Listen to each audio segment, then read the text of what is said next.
So basically, what we're gonna do today, today is gonna be a little bit different. I'm not gonna be playing any games. The reason for that is because today is the only day of the week that I'm gonna be able to stream. But it's the first stream of the year, so I thought that instead of starting a new game and then leaving it for another week, I thought it made more. Sorry, and also hello. I thought it made more sense to do something a little bit out of the ordinary today to kind of like just baptize 2023 in the name of the stream. And I thought about doing tier lists, and I've not done this before, and I've seen a bunch of people do them. And I'm very happy to take recommendations here. There were a few already in the Discord, and I have a few prepared. But if someone wants to see me do something, and there's the emote. And I just mentioned this to the you who didn't just arrive, but I literally just paid for 4 more emotes that are going to be done hopefully before the end of this month. So within the next few streams, there's going to be 4 new emotes, and I'm hopefully going to have even more than that coming in. I kind of want to, because we don't have that many emote slots on the channel. We need quite a few more subscriber points to get there, and I don't know if we're ever going to get to that point where we can get more slots. But I would like to fill out the slots we have with custom emotes rather than, because I've been reusing a lot. I think the Luigi Dab one I want to keep because that's that's basically my favorite. But I would like to replace some of the ones. I think the Luigi Dab and then the 2 cat ones, they're going to stay around. But I think the other ones, I'd like to replace those with actual ones that, and hopefully they'll be nice enough that people can want to use them in other channels as well. Because if you didn't know that, if you subscribe to my channel, you can use the emotes anywhere. So, but that is basically, that's going to happen fairly soon. I'm super excited to see what they're going to look like. But yeah, that's kind of beside the point. The point today is that we're going to do tier lists. And if you have anything that you would like me to do, I would love to have suggestions. We're going to do a couple. First and foremost, there were a few that were mentioned in the Discord. But if you come up with anything right now, we can jump on that if I find that they're particularly interesting. So I'm going to switch us over. Hopefully this will work. Let's see. See, I've lined up some music. So we're going to play some Undertale chill lo-fi beats. And then I'm actually going to switch back to this really quickly. So I realized I didn't hit send on my Joust. Thank you, Starfucker. Hello, thank 9 months. A full term pregnancy. Thank you so much. Also, hello, welcome in. And back to the thing.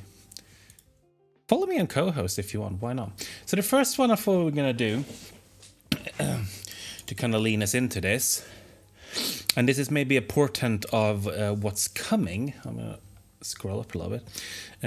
In this year, because I would like to play some Mario this year. I'd like to play some Nintendo stuff this year, because for some reason I just haven't done that a lot on this channel, even though I have shit like this, like custom Mario jewelry.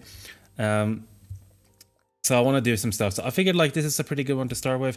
I've gone with a Mario Kart characters one here because there's so many side characters in the Mario universe.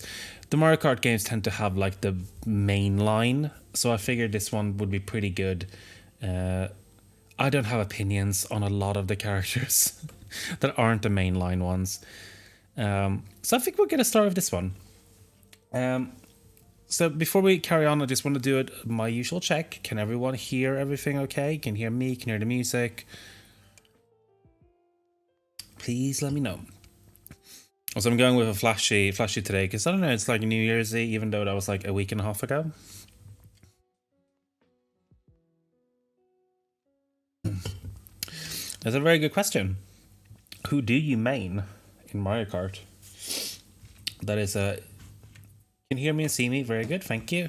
I might bump the music a tiny bit so you can hear that a little bit. But okay. Right, so I'm going to make sure that I can see the chat as well, which I just realized that I can't. Give me 1 second. I'm gonna turn on. Streamlabs hides this option really bad, and it always resets my key, my shortcut. Give me 1 second here. Pwah. There we go. Why is that not showing?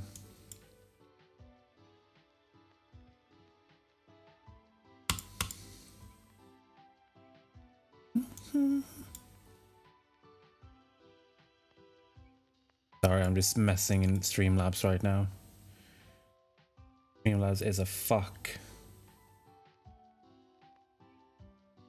Why is it not showing anything? Done. Can I please see it? You're not seeing what I'm seeing, but I'm just seeing like where it should show the chat. I'm just seeing a black box. It's literally the opposite of what I wanted. Give me 1 second to try to sort this out.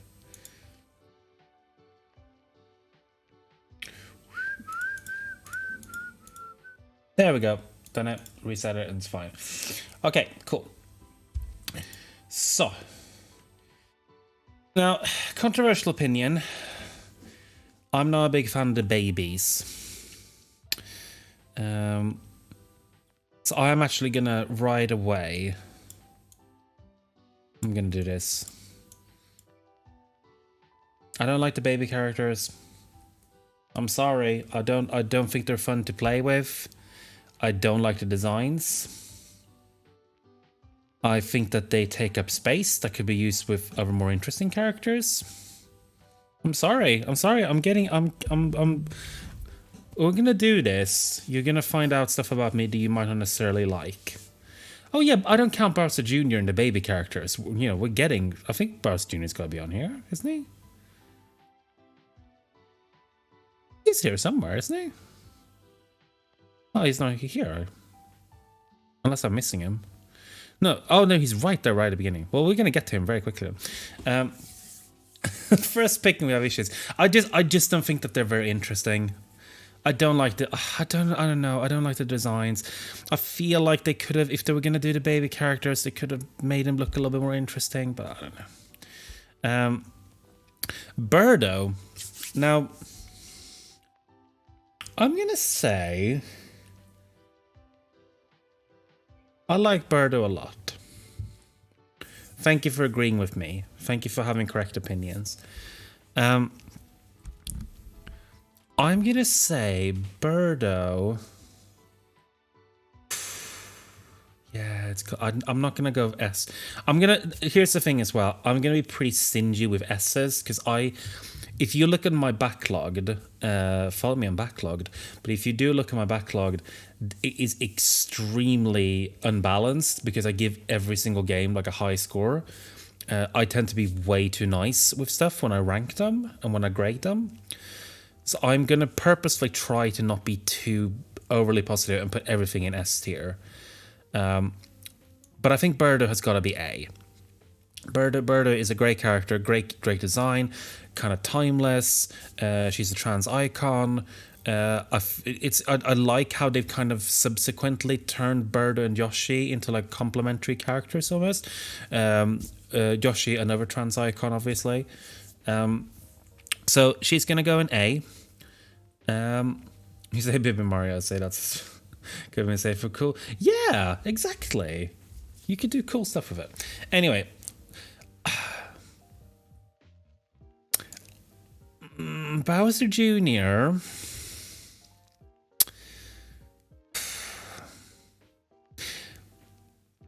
I feel Bowser Jr.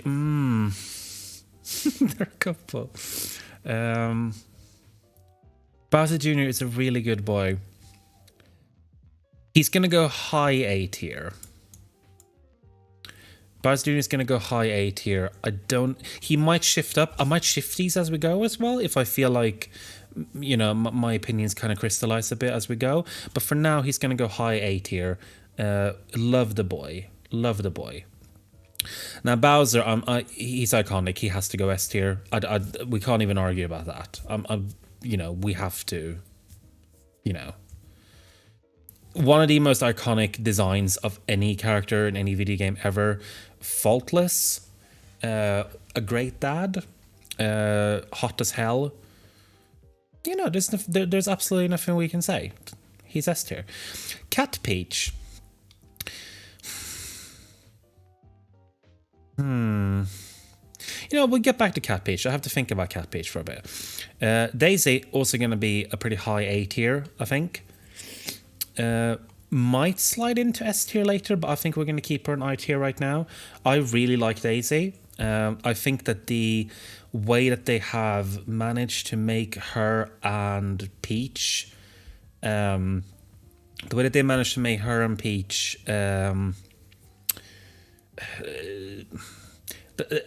they've made them feel very unique, despite the fact that they obviously are kind of palette swappy. But they have their unique personalities and vibes and everything. I just love the yellow. It's all good.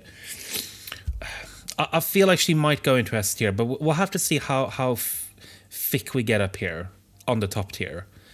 So some of these A's, they are going to move up and some are going to move down. Now, another possibly...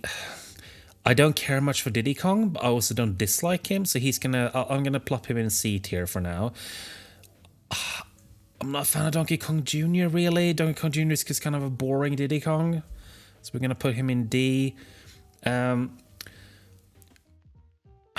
Donkey Kong himself can go in B, I think. He's kind of time. He's never been my favorite character. I did like the Donkey Kong Country games. But he's never been like my favorite, really. We're doing a Mario character playlist, but we're doing it with the Mario Kart character rankings. So I'm not ranking them as Mario Kart characters. I'm ranking them as characters, but they are from the Mario Kart games. So I'm not solely ranking them on how good they are in the Mario Kart games.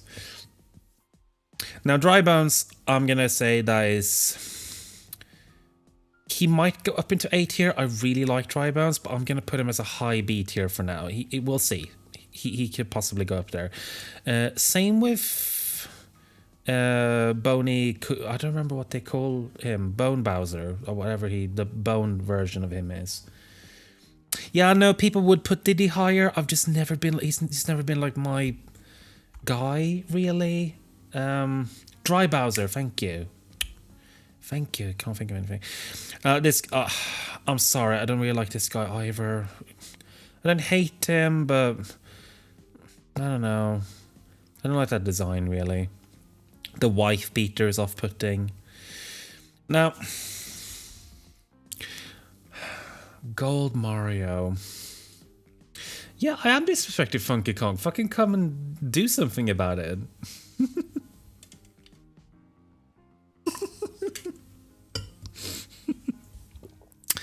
I don't really know what to do with Gold Mario. I feel like we have to do these variations. We'll get to them later, okay? The big bee lady. I just don't have any real relation to her at all. It's not a great design. I feel like the colors aren't really like... I mean, they're kind of like a worse Waluigi palette, kind of. Yeah, they're like costumes. That's why I'm kind of leaving them. We might pop them at the end later. So, Mario Tail is the Mario part of the two Nintendo games that started in friendships. Yeah, we are rocking the boat today. Oh, this is the first one. Yeah, it's always weird. I always forget that she was even in a Mario Kart game. It never stood out to me. Now, here is the thing. I forget the names of the Koopalings. So I mix up the names for most of them. So I apologize. Please remind me what they are if you know them. But I think the Koopalings, they're all gonna be pretty high. But I'm gonna put him in B. Let's do all the Koopalings actually. You're gonna be A. Ludwig, I'm going to say he's a higher A. I love Ludwig's design. He's by the fact that I remember his name. Yeah, she's only in one level in Galaxy. I think she's maybe in Galaxy 2. Yeah, I think they were trying to do a thing with her, but it never took off because the design's just not very good. You're gonna be... you always kind of annoyed me, to be honest, so you're gonna go and see. You're also gonna go... Actually, I quite like your design. You're a chubby boy, so you're going to be... Wendy can go and be a slightly higher B. Is that all of them? I might be missing some. No, it's you as well. You can go... No, I like you too. Actually, you just go to B. So that's all the Koopalings. Now, Splatoon, the Splatoon Inklings, you're both going to go in A. There we go. So, go see if we find some C characters. So, Paratrooper, never been like the biggest fan of Paratrooper, so Paratrooper can go in C. It's kind of bland.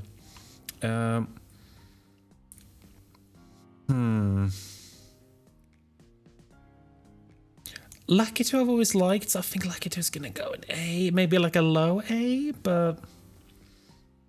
Gonna be a low A, but I think it's mainly the design is so iconic. I think I'll scoot you over the Koopalings. This guy, kind of a fun design. Not my favorite necessarily. Also you, I'm not a big fan of. Again, not crazy on this design, to be honest. Yeah, Paratrooper's just not... I much prefer a normal Koopa Trooper.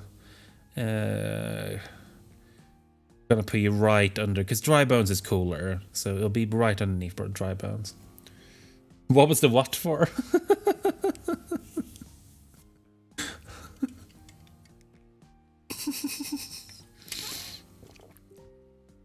What about Marie Sunshine?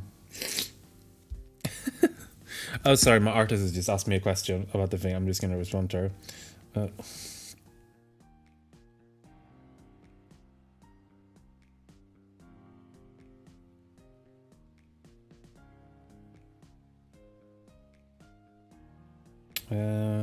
So you get angry at me in the thing. Petey Piranha... Oh. Okay, he can go in low C. Okay. I think his tiny boxers are putting me off. To upgrade drivers if Lucky is on A. Yeah. Yeah, you're actually right. That is... yeah, you're so right. And if we put him up, you know what we're going to do then? The boy's going to go into S tier.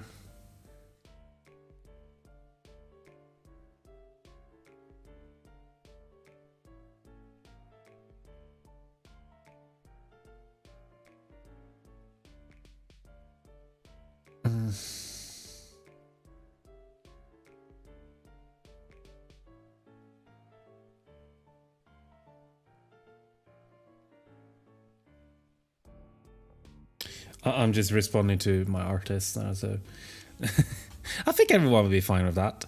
Now we're getting into some of the bigger ones, but we're gonna carry on.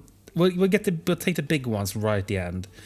Now Shy Guy, he might even go into S tier at some point, but he's gonna be a high A tier. Again, that's perfect character design. Who else we got? We got Animal Crossing Villager.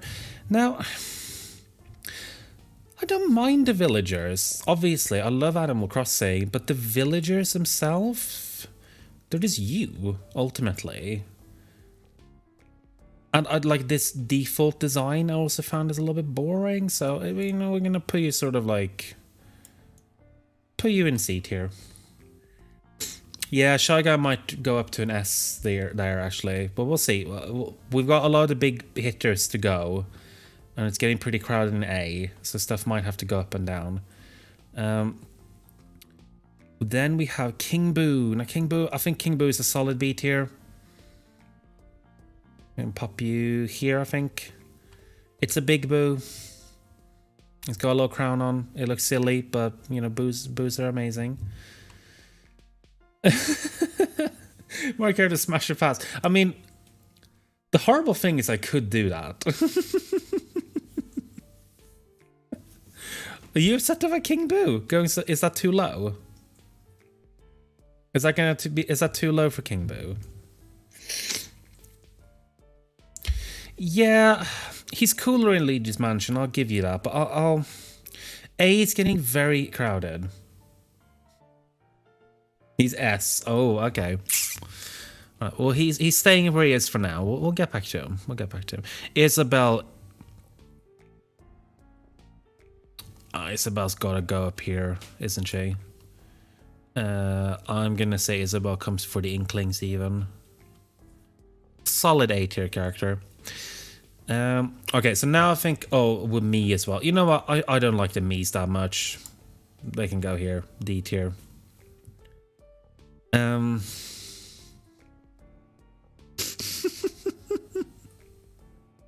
not big on Isabelle. I love Isabelle. I think she's so cute. So for me, she's an A tier. Maybe not as good as the Inklings actually. Let's put her underneath the Inklings. Hello, Gamertron. We're getting very angry in chat today. Rob the Robot. It is a cool design, but he's just Johnny 5, so he's just gonna go in C tier. Now I feel like let's do the variations. I don't care for these variations. The ones we'll put, I think Tanuki Mario. I love Tanuki Mario, so Tanuki Mario can go in here. And Cat Peach. What do I think about Cat Peach?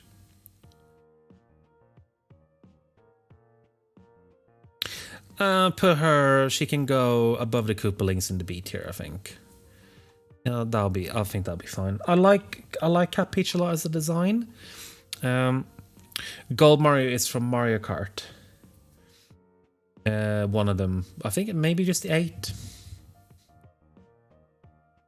Yeah, I don't know. I think I'm just doing the designs really. They don't really count, but they're in there for whatever, you know.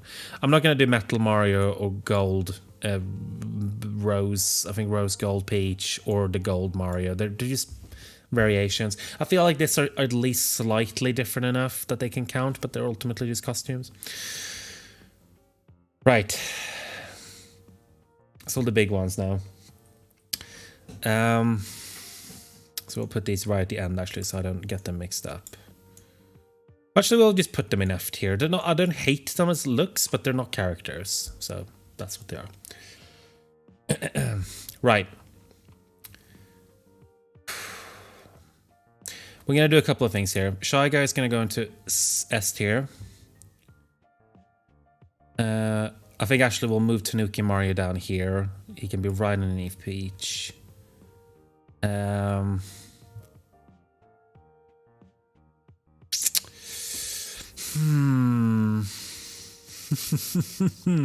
mean, the obvious ones. I mean, obviously, I'm not going to rock the boat on this. If anyone has an issue with this, then I'm sorry, but they're just going to be here, you know? And you could argue back and forth about like, oh, Mario, he's just like a default character and he's like kind of boring or whatever. But no, I'm sorry.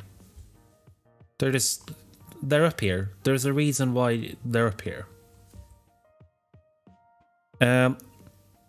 This is honestly just going to be kind of boring because most of these are going to go pretty high. Actually, okay, here's one that is actually going to make people angry, maybe.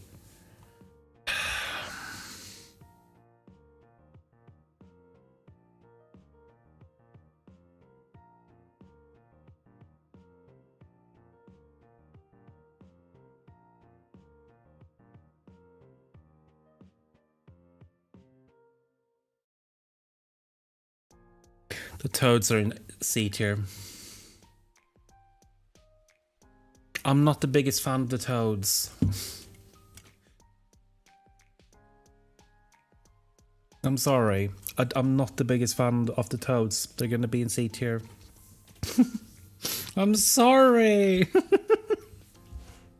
I'm sorry. I'm sorry. They're gonna, yeah, no, I'm sorry. They're gonna be here in C tier. C tier isn't bad. I don't dislike any of these characters. These are just characters that like aren't my favorites necessarily.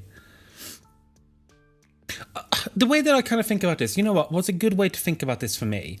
To contextualize what I'm doing here. So the order here is roughly, yeah, okay, they'll be ahead of Diddy. That's fine. I'm happy to do that. I'm thinking about this from if I were to buy merchandise from the Mario universe, this is the order in which it would excite me for that particular character. So if I was going to get a figurine, Mario and Luigi was going to be first. Then it's going to be one of the Bowsers, and then Shy. So that's the level.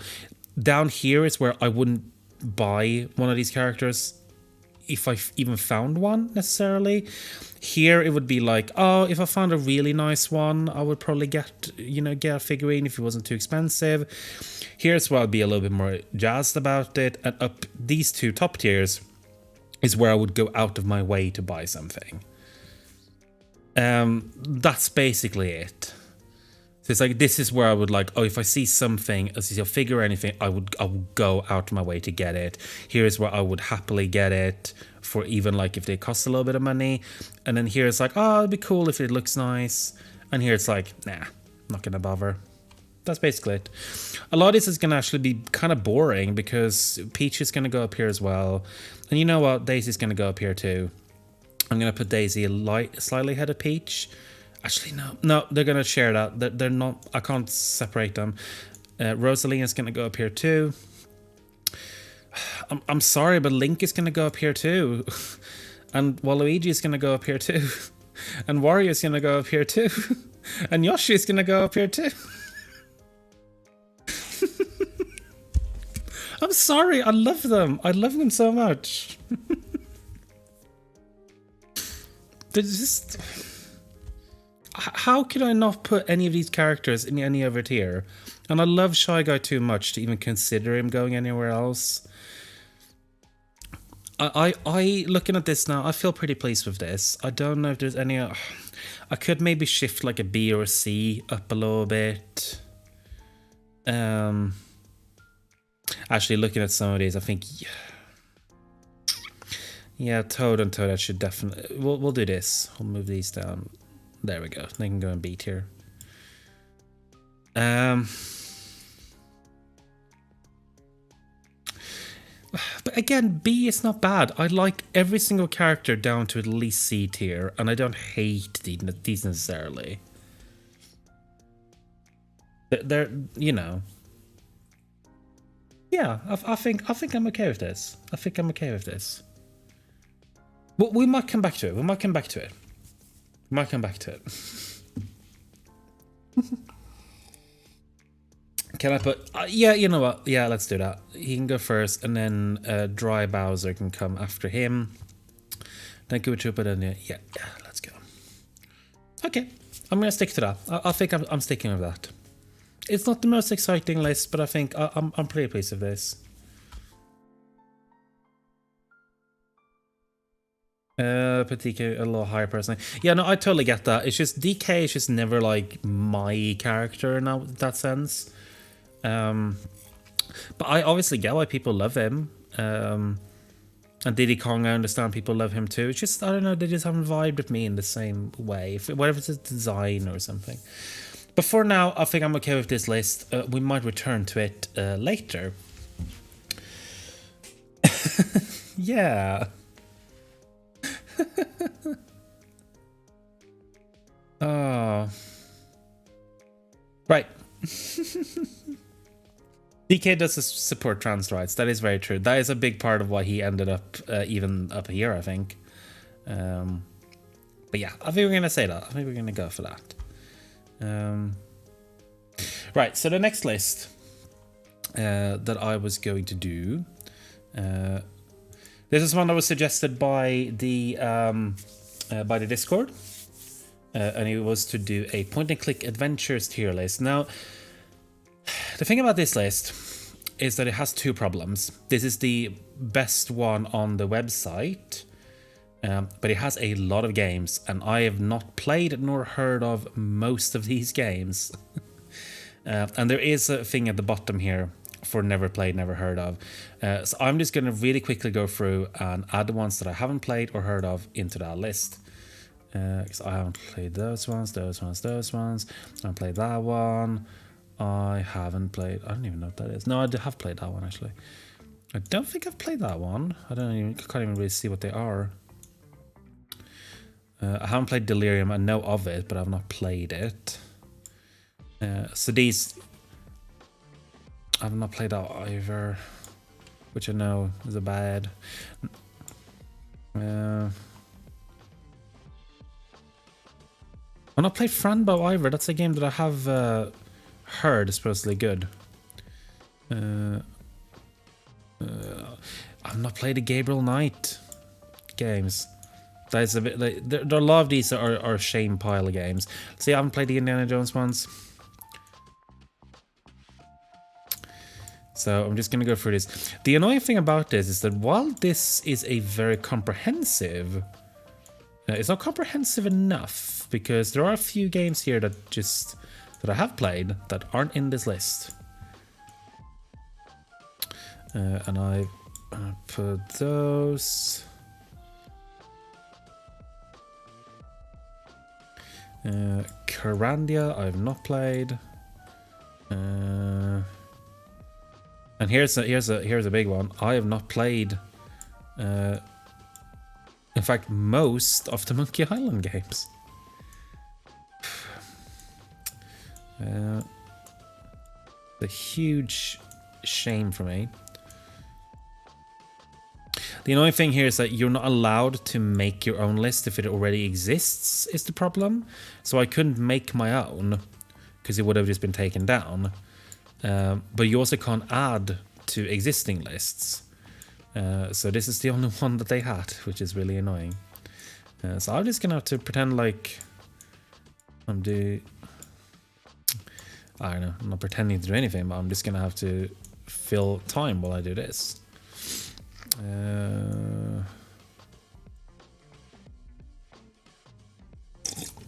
Yeah, I'd never heard of the Duckman point and click. Oh my god, there's so many.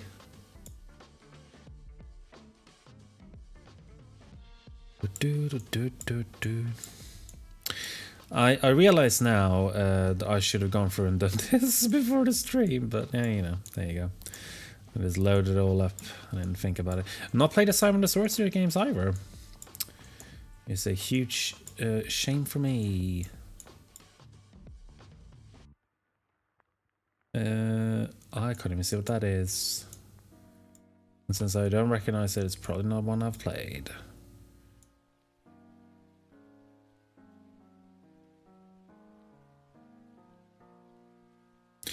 Got less here that I have played than...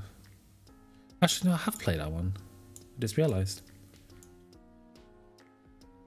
Oh my god. This is bad.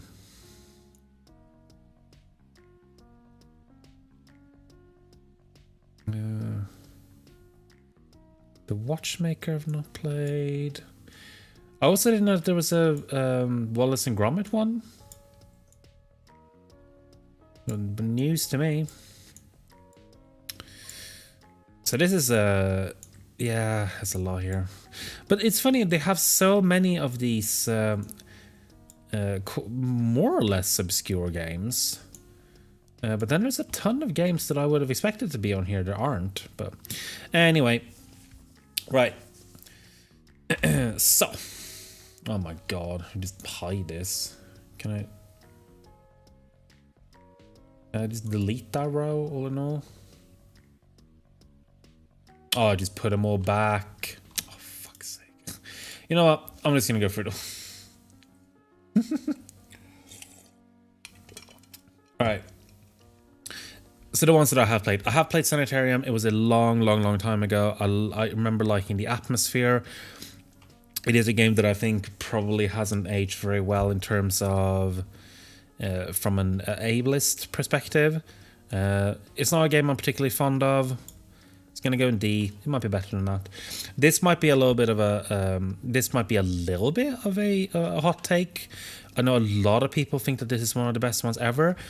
I didn't play it at the time. I played it a few years ago, and I thought it was pretty good. But I thought it was too janky. I genuinely struggled a little bit with it. I thought it was I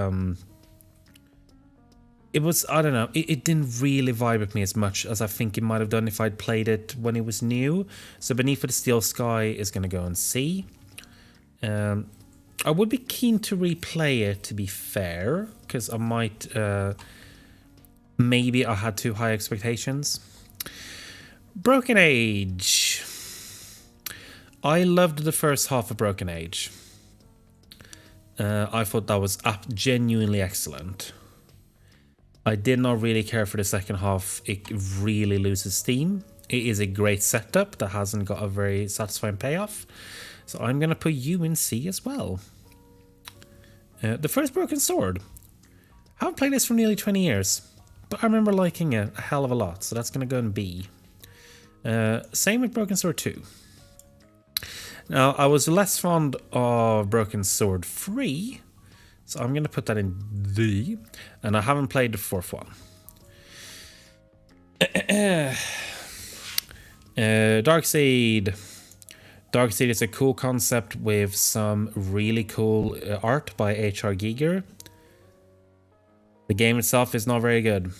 That's going to go in D. Darkseid 2 is basically the same game, but it's sillier. It doesn't take itself nearly seriously, and it's a lot more fun as a result, so that is going to go in C. So Darkseid 1 in D, Darkseid 2 in C. Here we come to some games.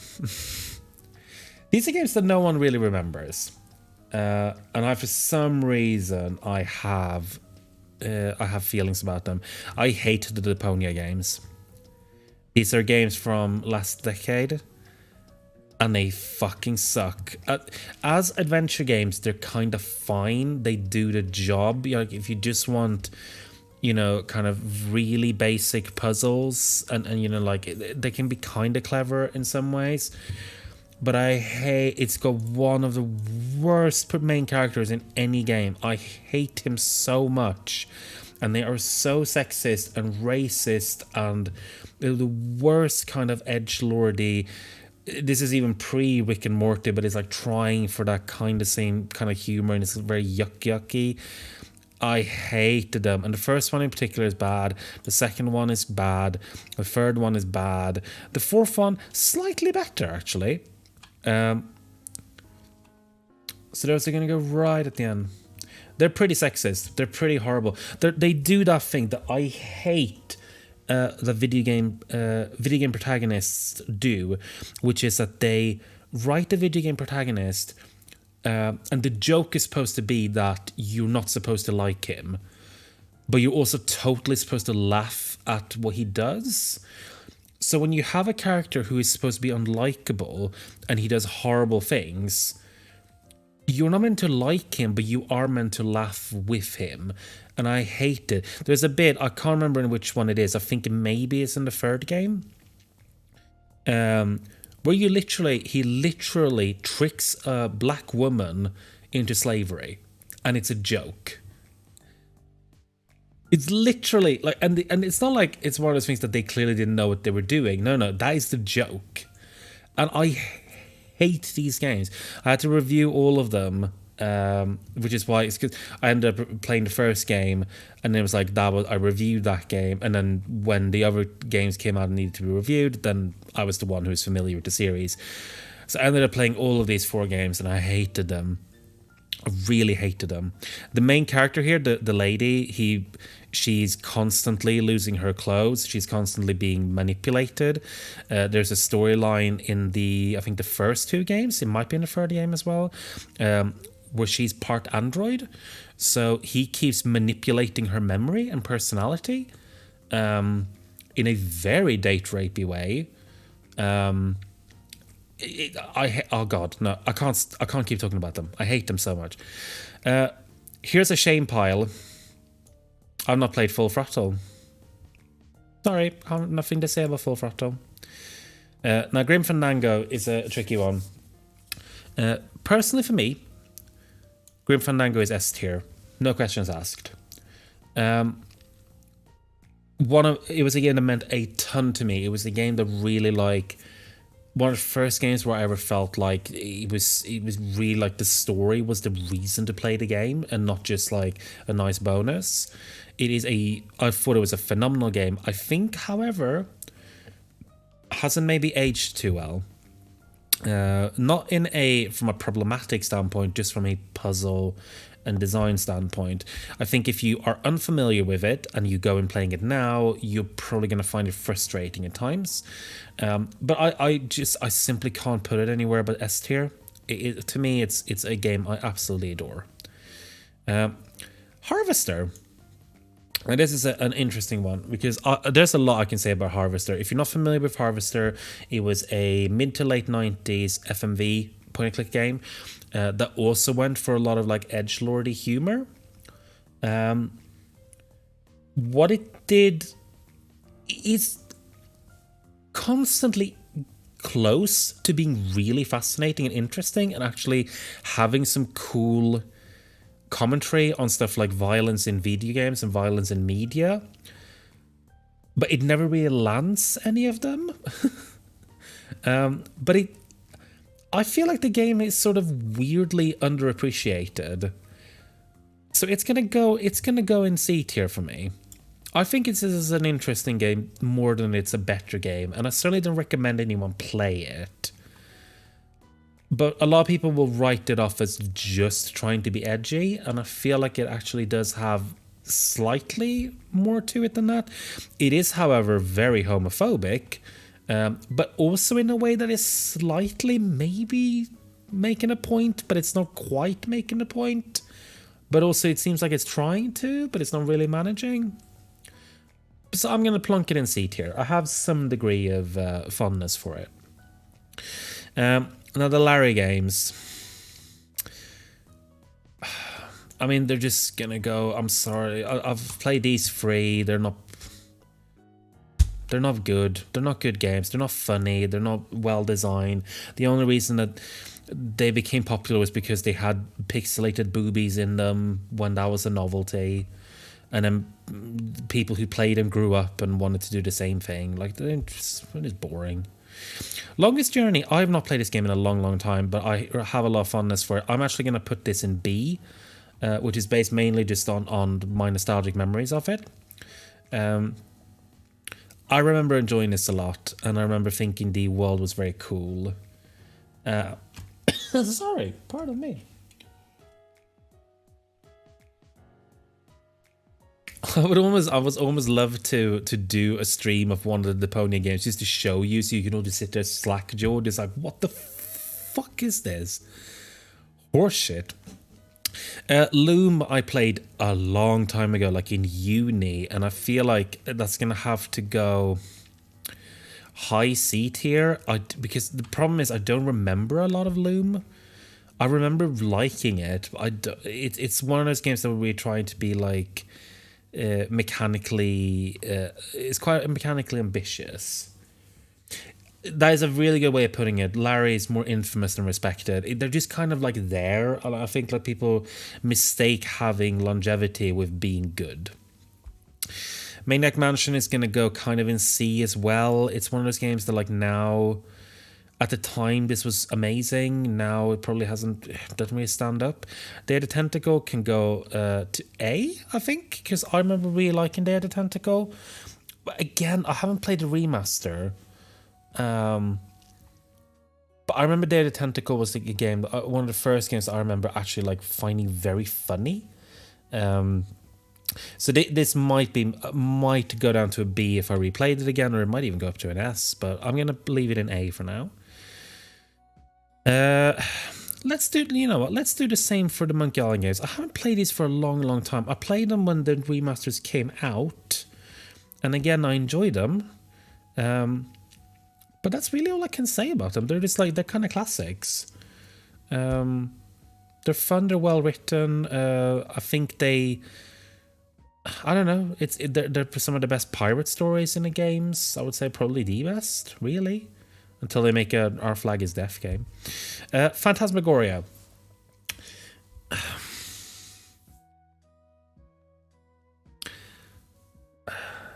It's honestly,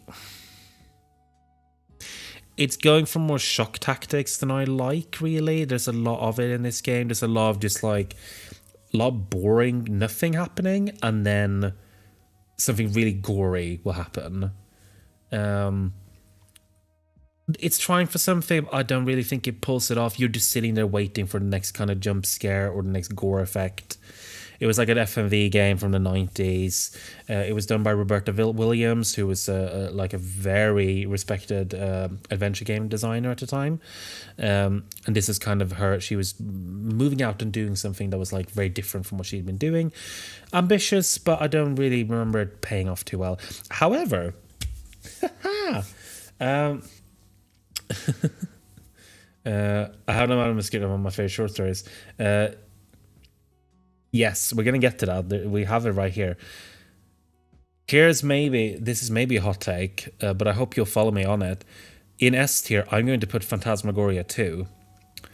And the reason for that is because I have so much fondness for this game.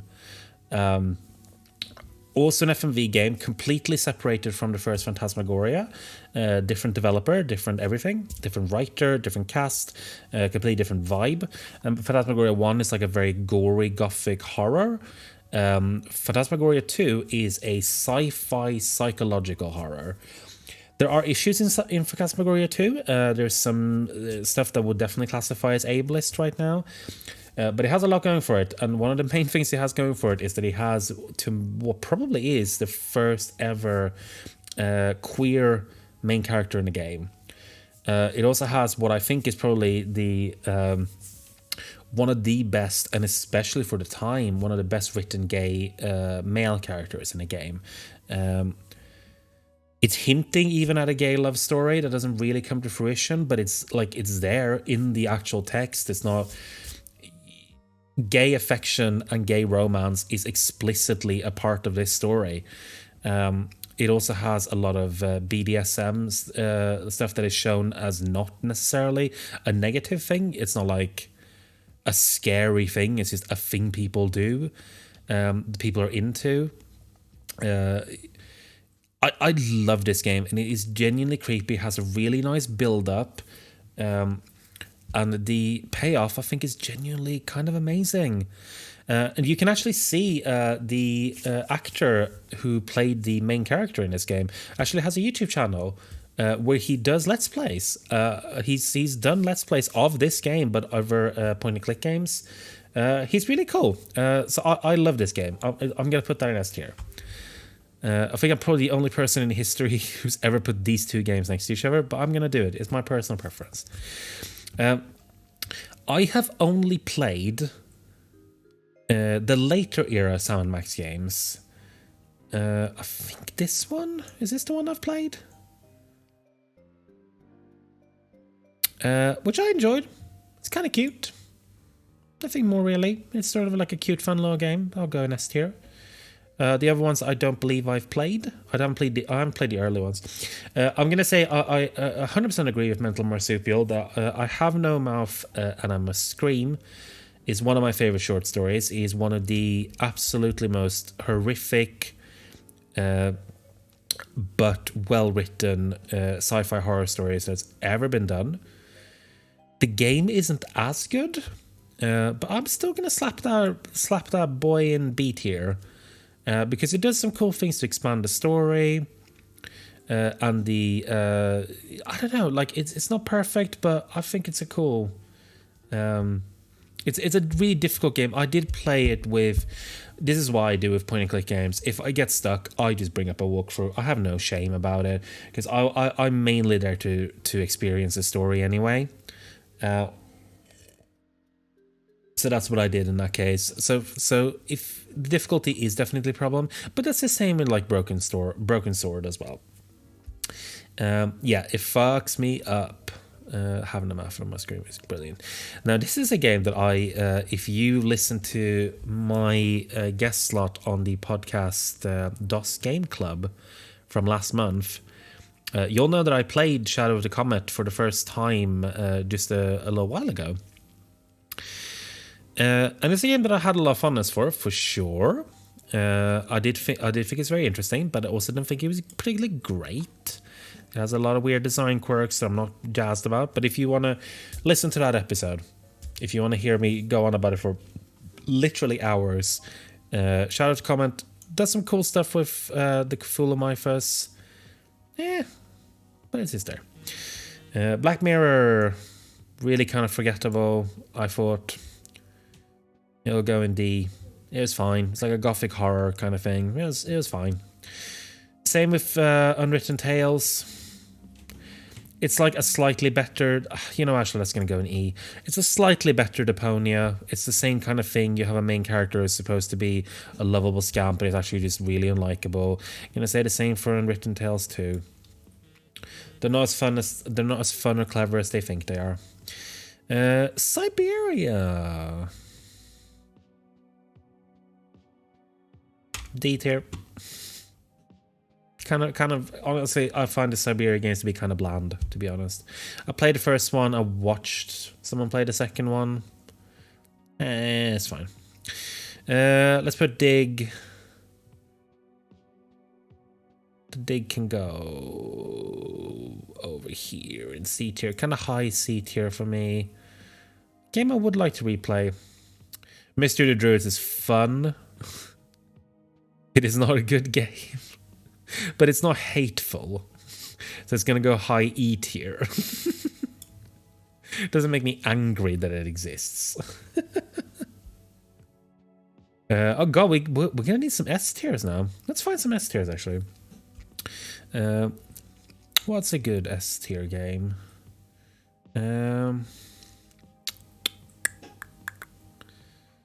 Now, you'll notice in this list, by the way, that there are no Wadjet games here, which is a weird omission, I think.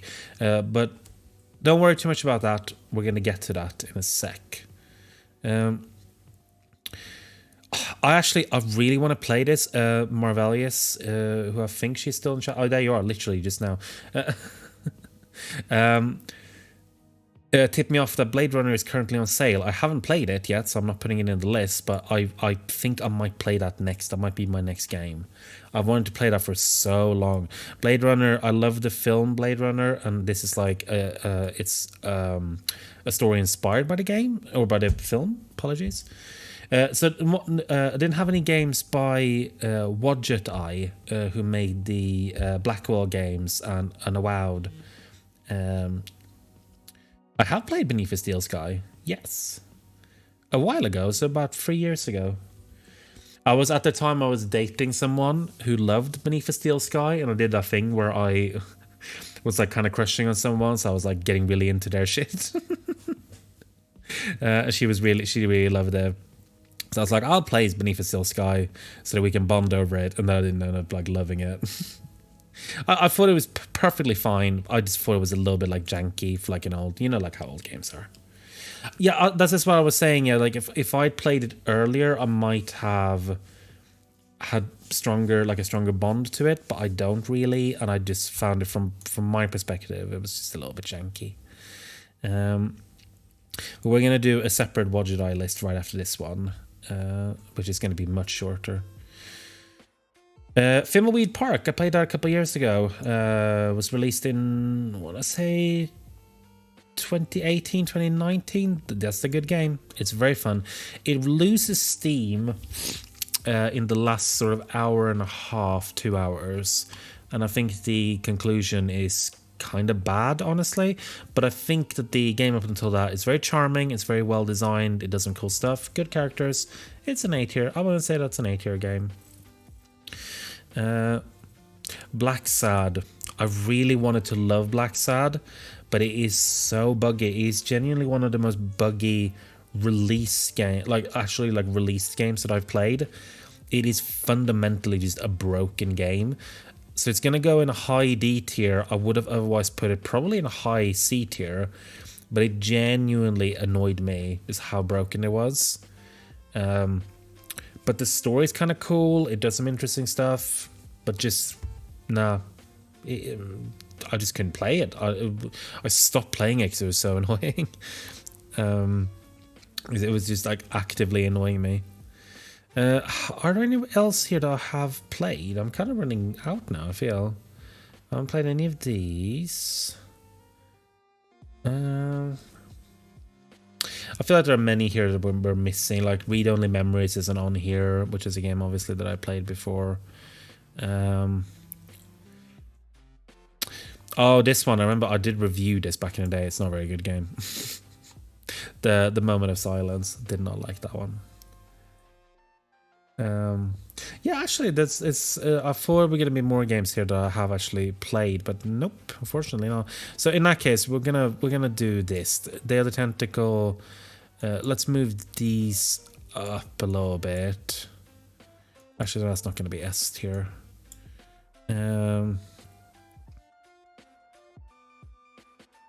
I think we're gonna go for this. I'm sure I could maybe go on with these for a little bit. There might be some here that I'm missing, but I wanted to. Those were the games that I wanted to kind of talk about. So we'll kind of stick with this for now, and move on to the much more specific one.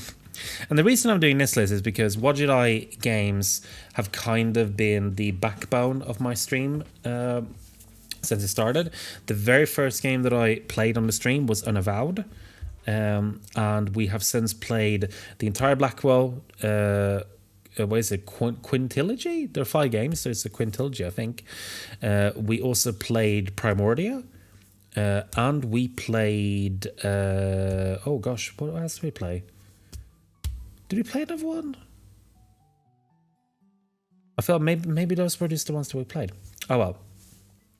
We are definitely going to play more as well, is the thing. So some of these I haven't played, so I've got that one on the bottom here. I don't even remember what these ones. I genuinely don't even remember what they're called. I don't. So I apologize. I haven't played the Shiva either, which is one of their first games. Nighthawks hasn't been released yet, and neither has Old Skies. So they're all staying right here at the bottom. Then the games that I've played that I haven't played on stream, which I'm not going to talk too much about because at some point I think we're going to play them on stream, so I'll talk about them then. But first of them is Resonance, which I'm going to put in B. Quite like this one. It's a sci-fi story with a big cast. It is very similar to Control. Like Dave Gilbert, who is the main designer for the game, he even said on Twitter at the time that he kind of recognized that, yeah, this is a very Control-like thing. And it's all about like time shifting and everything too. Resonance, sci-fi thriller with a big cast. I like this game quite a bit. That's going to go in B. A Golden Wake. That's going to go in D. I didn't care for A Golden Wake. I thought it was really slow and it kind of, I don't know, it never really took off for me. It's kind of an interesting story. It's about like land developers. It does like a very different thing. Like it doesn't have like a big mystery to it. It's more like a slow burn kind of thing. Not a big fan of it though. I'm going to put it in D tier. Then Shardlight. That's going to go in C, despite the fact that I really, really hated the ending. We might still play it on the stream. I thought it was really interesting up to a point, and then the very end, it completely breaks apart. It collapses on its own weight, and narratively, and I would say morally, it actually kind of shits the bed. But it has some truly great moments, and I really like the main character, so that's going to go and see. The Excavation of Hobbs Barrow was released just last year, like literally just a few months ago, and I'm going to pop that in A. I ended up liking that game a lot. Really cool kind of folk horror. Gonna play that on the stream sometime. If you want to read more about it, you can read, I have a review on Backlogged, which is his backlog, I think is backlog / Rocky Dennis. I like that game a lot. It's a very kind of it has that kind of spooky, folky, a little bit Wicker Man-y kind of vibe. Dug it. Gemini Rue is going to go in C tier as well. This is an early game for them, and while it's not bad, it has like a lot of weird gameplay elements that I didn't vibe with. Like it has like action sections that I just genuinely just don't think works. So story-wise, it's pretty good. It does a cool kind of like shifting between different characters, but some jank that puts it down in the C tier. And a Technobabylon, that's just going to be a game. This is a game that we're definitely going to play at some point. That's going to go in A tier. Kind of Blade Runner-y almost. Has some issues as well. But I ended up enjoying. I like that a lot too. We're definitely playing Technobabylon at some point. Very nice sci-fi dystopia kind of thing. A lot of like futuristic hacking kind of shit. And Strangeland. Also going to put that in A. I really like Strangeland a lot. That we might play it at some point, although that one is very gruesome. So it'll have to come with a lot of content warnings. This is a horror game. It has a lot of gruesome shit in it, including a lot of stuff that I would really be worried about possibly triggering people, because we're dealing with a lot of mental health issues and stuff. Some of it not super well, but I think the game sticks it by not being too explicit. But the atmosphere in this game, honestly, it's second to none. It is so fucking oppressive, and it's has some really cool imagery in it. By the same developers as Primordia as well. Speaking of which, these are the games that we've played on the channel, so I'm going to put Primordia up here as well. High A tier, I want to say. Amazing art design. Love the characters. Great voice acting. I also thought that the story was cool. Has a neat little thing with the multiple choice endings that you actually kind of have to earn. I ended up... is a game I really love. Unavowed is going to be the S tier game here. It is just... I think it's a kind of a perfect point-and-click game. It is well written. It has a solid cast of amazing characters. They're all well written, well voiced. It has a cool conceit where you can use different characters to do different puzzles. I could easily see them do many more games with these characters. I hope they do, because I think it's a fantastic game. One of my favorites, honestly. Now the Blackwell games. Now, I like all of these games to some degree, but I'm gonna be a little bit stingy here. I'm gonna say the first game, Blackwell Legacy.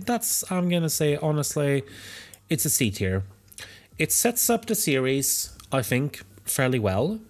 But the problem with the first game is that it's a very early game for them. Some of the puzzle design is kind of janky. I think it's...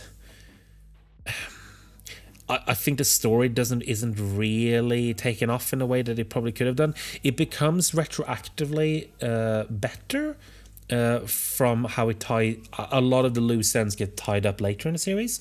But on its own, I'm going to say it's a fine start to the series, and I liked it enough to carry on with it. But just on its own, it's a fine game. I'm going to say the Blackwell Legacy can go up in B. It's a shorter game and it's more slight, but I think it adds as a contrast to what came before and what comes after. I think it sets up the mythology a bit more. I think it also contextualizes the relationship between Rosa and Joey a little bit more, because you're contrasting it with oh god, what is her aunt's name? I forget her aunt's name now. But how their relationship is like. It's also kind of where Joey becomes a character more than just kind of like a wisecracker, like kind of old school sexist. Like this is where he sort of starts coming into his own. So I'm going to put that in B. Convergence. Hell of a lot better. I'm going to put that in A. Stronger story. We're delving more into the darkness that these games are going to get into later. And and here is the point where like their dynamic is really well established. And yeah, I think this is where like it's that's the strongest. Gonna say the same thing for, oh god, what's the order now? It's Convergence. What's the fourth one? What's the name of the fourth one? Oh my god, Epiphany is the fifth one. What's the fourth one? Oh my god, how am I forgetting this? I've played this game like twice. Whoa. Whatever it is, the fourth one. It's also good. It's slightly better than the third one, I think. Why can't I remember the name? But it's the same, at this point it's fairly established, but this is where it starts to actually like tie all of it together. Whereas the 3 previous games have felt like, while they have stuff that they kind of like where they connect, this is where the lore of the world starts to really come together in a way that I think is really interesting. They do end up dropping some of these tracks for the last game, but I think honestly for the better. Because I think Blackwell Epiphany is an S-tier game as well. I think it's as a culmination of the series. I think it ties up all of the important story points really well, and I think that the sort of the emotional catharsis of the final, the way that it's ending, is really solid. Deception, thank you.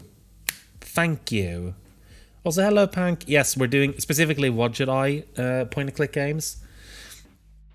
Blackwell Epiphany, I think, the way that it ends the series and the way that it ties everything up and it gives you a really nice, satisfying, bittersweet resolution is thoroughly impressive. Everything comes together in that game, and it's a really well made game in its own right as well. Yeah, they're great. They're great. You can see they get better for each one. This is the first one. This is the second one. Third one. Fourth one. Fifth one. So what we've done here, so in this list, which I think I'm pretty happy with this list, Unavowed and Blackwell Epiphany are S-tier games. Those are 2 of my favorite point-and-click games of all time. I also love Primordia, The Excavation of Hob Sparrow, Technobabylon, Strange Land, the Blackwell Deception, and the Blackwell Convergence. Also very good, Blackwell Legacy. No, Blackwell Unbound. Sorry, Blackwell Legacy is the first one. Blackwell Unbound and Resonance. Blackwell Legacy, Gemini Rue, Shardlight, A Golden Wake, and then these games who I genuinely don't remember what they're called. I just downloaded these from their website. The Shiva, and then these 2 games that have not been released yet, which is Nighthawks and Old Skies. So that's my What Jedi play tier list. Yeah, so a lot of these we've played on the channel already. Some of them we're going to play in this year. Maybe Technobabylon will be the next one. I really like Technobabylon. Yeah. Shout out in the Discord if you want to see me play Technobabylon, because that is a game I want to play. I also want to play Strangeland, and I want to play Hobbs Barrow, and probably Resonance and Shardlight as well, because I kind of want to talk about the stuff I don't like in Shardlight, because I think it's interestingly bad. Okay. Gosh, we've gone for over an hour now. Oh, Pank, since you're in, as you joined, here's my Mario character tier list if you wanted to see that. People had some opinions about my choices here, so I don't know if you want to add anything. But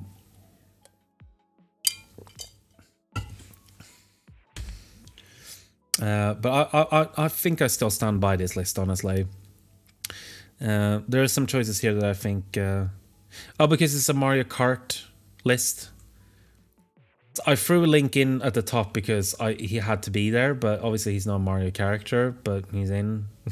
He was all in the list, and I didn't want to leave him out. That's why the Miis are on here as well, and the Inklings and everything. I think Pank might be upset that the Inklings aren't in S tier. Yeah, people were very upset that I only put King Boo in B and Donkey Kong as well. I think there was some... I think people weren't too pleased with me, but it's my list, and quite frankly, there you go. I don't want to like upset people. I love the Inklings. They're just not quite S tier for me. They're not. They're very close. They're very. Honestly, this is these are just sniffing. They're sniffing S tier. They're just like they're just there. They're just so close. But I have to cut it somewhere. I have to cut the line somewhere, and this is the line. And I know it's all the basic characters, but there's a reason why these characters have lived on for decades, because they're great, all of them. Great character design. And one of the things was that I put Shy Guy over like it, but I don't know. I love Shy Guy. Shy Guy is perfect. It's not our list, no. When it comes to tier list, I am very much what am I? Am I not libertarian? I guess I am. In this one specific instance. In this one specific instance, I don't take input from anyone else. What was it then I was looking at? Oh yes, the mainline Super Mario games. Shy Guy Perf. Specifictarian? Sounds good. I'll roll with it, sure. Mainline Mario games. I didn't want to do all of them. I haven't played every single like RPG or whatever. So I've found one that just has the mainline games. And it doesn't even have the mainline games, because I would argue that like Luigi's Mansion that's a spin-off, and I would say that the new games as well are basically spin-offs. But we're gonna roll with this game. It's a short list. Now, for this list, I'm not going to judge these games for how they were at the time. I'm going to try to put them in something like a modern day context, although I haven't played many of them for a while. Some of them I haven't actually played. I haven't played Luigi's Mansion 3 at all yet, so that's not going to make the list. But why is those levels on here? It's just whatever. Yeah, we're judging closely. So I think we'll just go down the road. So Super Mario 2. I think this game gets a lot of shit. I might have to move it up. I'll see how I feel. But for now, I think this is like a solid 2D game. It does a lot of cool stuff. It introduced a lot of great stuff to the Mario universe. I personally find the controls to be not as tight as in the other ones. Also, hello, Halls. How are you? Yeah, I love the. We'll get to the Luigi's Mansion games. I haven't played the third one, but we'll get to them. So I think that the Super Mario 2, it's not as tight as the other ones, but it's an enjoyable game, and it's got a really nice art style.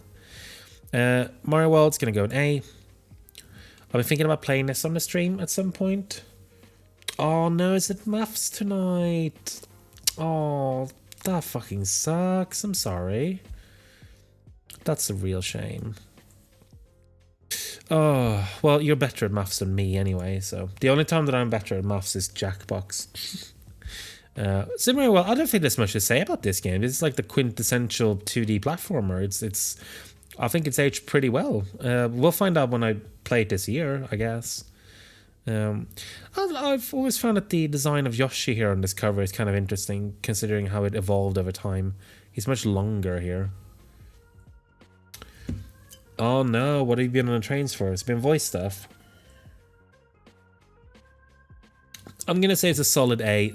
Like, 2D platform games got better after this, but this set a very high standard. Luigi's Mansion Dark Moon, I'm going to say also an A tier. I love this game. I love Luigi is a great protagonist. It's a perfect... this series is perfect for him. I love that... I don't know, I just love this. It's got so much personality. In a way that the Mario games don't really have a lot of time. The Mario games can feel a little bit flat in that regard. It's not going to go in S. We'll see. I'll put it up here, high A tier. It might go up. Now, if I was going to go just by pure historical value, then Mario 3 would go up in S tier, but I'm going to put it in A. Again, platform games did get better than this, and I also find that this game, in hindsight, it's a little bit floaty. but it's by degrees. I mean, we're grading on a curve here. It's still a really, really, really good platform game, but it's going to go in A. Mario Land, about the same here. It's a very solid platformer. Nothing special by today's standards. I might actually go to C tier, but we'll see. We'll see. I might change my mind on that. I'm gonna say Lost Levels is gonna go in C tier because I just genuinely don't care for it. I think the it's hard. Actually, you know what? It's gonna go in D. I'll do a Mario time as soon as we've got as soon as I've talked about Lost Levels. I'm actually, we'll do this. I'm gonna put this here. Obviously, Super Mario Bros. Is a classic. It is timeless. But judging from today, compared to the other games on this list, compared to what's out there, it's not as good, and Lost Levels is a worse version of it. So that's why these are going to go in C and D. That might be a hot take, but I feel like if I was going to play any of these games, I would put these two right at the bottom. And I totally agree. I think what they did for the US version and the Europe version of Mario 2 is considerably better. Lost Levels is just worse design, and it's just the same shit. It's a product of its time. That's the thing. If I'm thinking here about like in what order would I like to play these games. If I had this pile of games in front of me, there's no way I'm going to go to Lost Levels and Super Mario Bros. Above any of these games, or any of these games, quite frankly. But we did hear there was talk of a Mario time, so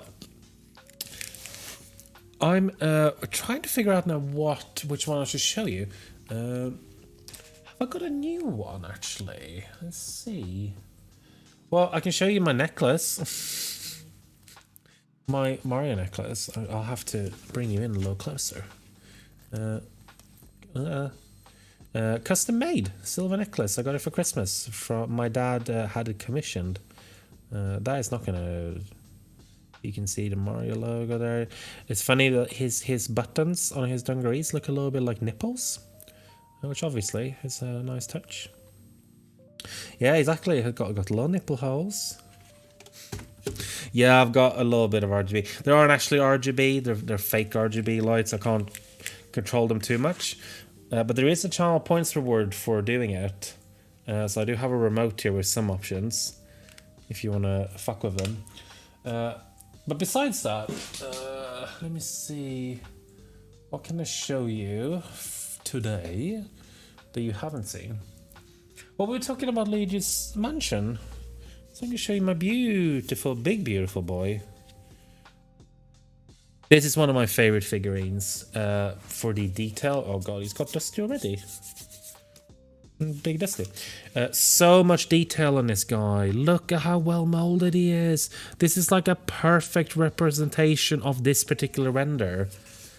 Like, this is literally the render. When you look at like his dungarees, like look at the effects on them, on the stitching, and on his on his poltergust. Oh, I love this so much. And look, it's perfect. Down to his teeth and mustache. This is perfect. It's perfect. And it's really nice and hefty too. The base is really heavy. He's really sturdy and secure. He's heavy. Like, I don't know. I love this one. The only thing is I wish that had a light in it. That would have been absolutely beautiful. But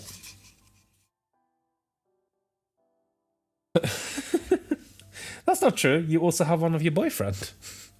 You don't just have figurines of yourself.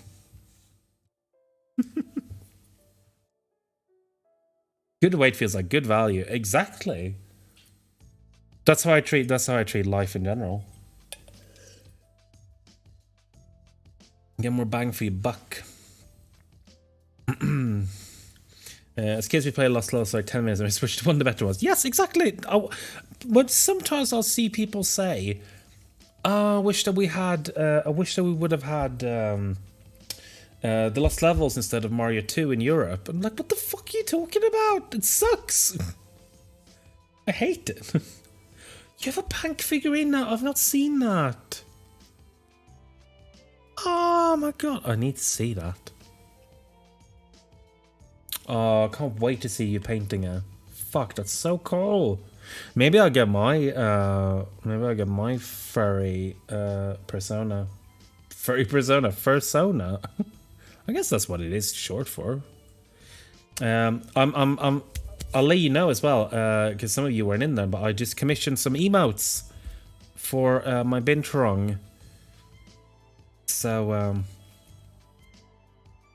oh, 3D printed little holes. Furry Persona 5. That might be what gets me into the Persona games. Make them furries. Donkey Kong. I'm gonna say no, it's too slight. It's gonna go in C tier as well. Again, I'm judging by today's standard. I'm saying, like, if I had this pile of games in front of me, in what order would I want to play them?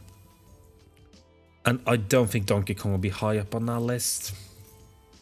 But I love how so many of you have got pink names, because it really tells me what kind of... It feels like that says something about this channel and my audience, which is really nice. If I owned a DK arcade machine, then yes. Yes, I probably would play it.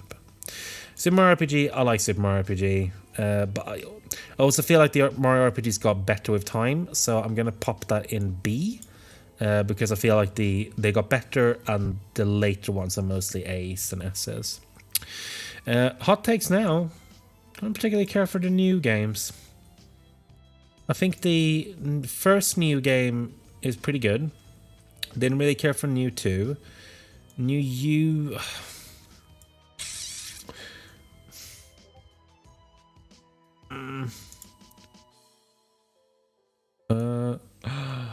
Oh, that's so cool! Pank just sent me pictures of their figurine. Oh, that is so cool. Oh, I love that. I can't wait to see that painted. Thank you for sharing. I'm gonna... The new games have never been my favorites. I find them a little bit repetitive and derivative, but I'm going to say these are the 2 ones that I had the most fun with. I thought these 2 were fine, but didn't really blow me away. I'm kind of glad they're not doing them anymore, because I feel like they got really lazy with the 2D games, and I would love for them to do another 2D platformer, but when they were following that template, it was just, I don't know, it didn't really do it for me. I feel like they were reusing too much stuff, and it wasn't very interesting. Luigi's Mansion, I'm also going to put that in A. It's a great, lovely little game. I've heard that the 3rd one is the best one, so that might be a potential S tier for whenever I actually do play it.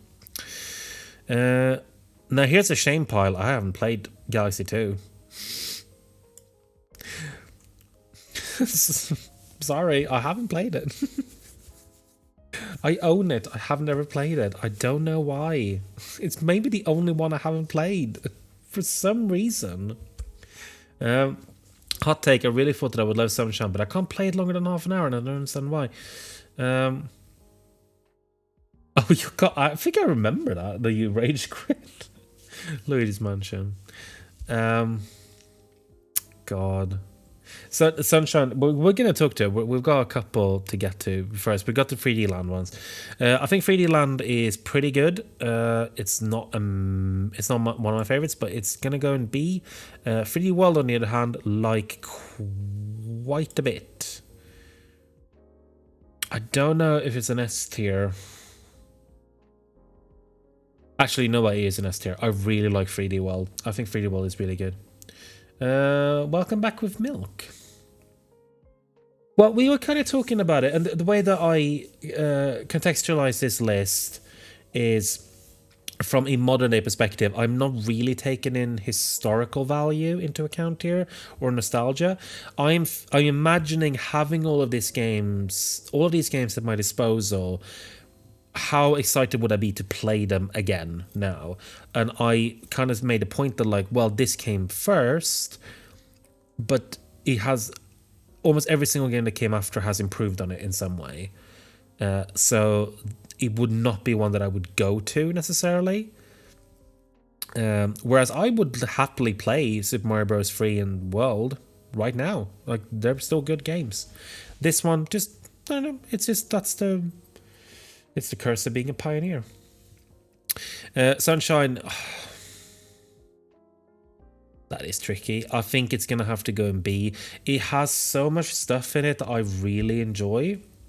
And I do think that it gets unfairly criticized in some ways, but it is also a poorly designed game in a lot of ways, unfortunately.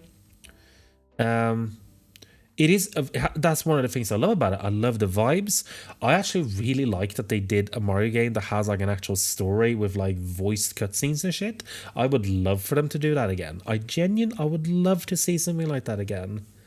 That'd be so fucking, but some of the game design is dreadful and it is frustrating, and it just doesn't have the, comparing it to what came before and after in their 3D games, I don't know, it just feels a little bit janky to me. So that's going to go in B tier. Mario Bros, again, I'm going to pop that in here. It was an early one. It's just not, by today's standards, nothing too special. Yeah, I like the voices too. This is the thing. I like the voices. I like it. We wouldn't have had Hat in Time. That's true, actually. It is, Hat in Time is very sunshiny, down to it being kind of janky and frustrating at times. Oh god, okay, so this is going to be one that actually is going to annoy people, I think. And I'm not counting the remake. And I'm not counting the fan-made mod that we played on the stream. I played on the stream last year. I'm counting the original Nintendo 64 version. And I'm going to say Mario 64...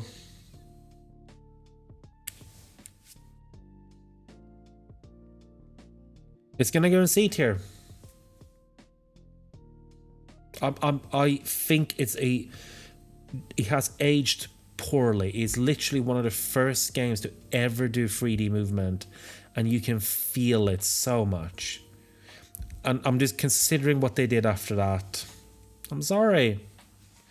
I will say, however, that if you do get the Super Mario 64 Plus version, which I played the full game on the stream about 1.5 years ago.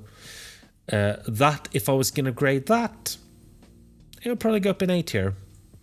Because it fixes a lot of the issues. It fixes the camera. It fixes the controls.